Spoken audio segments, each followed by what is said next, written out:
Practical lighting in cinema involves using visible light sources within the scene. These sources are not just props, but actually illuminate the scene. It adds a layer of realism, making the setting feel more natural and lived in.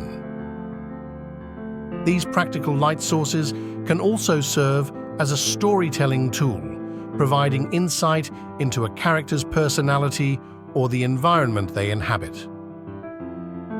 Working with practical lighting sources presents challenges for filmmakers.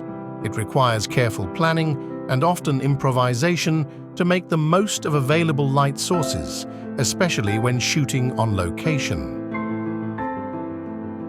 Practical lighting, when used effectively, can directly influence the emotional impact of a scene.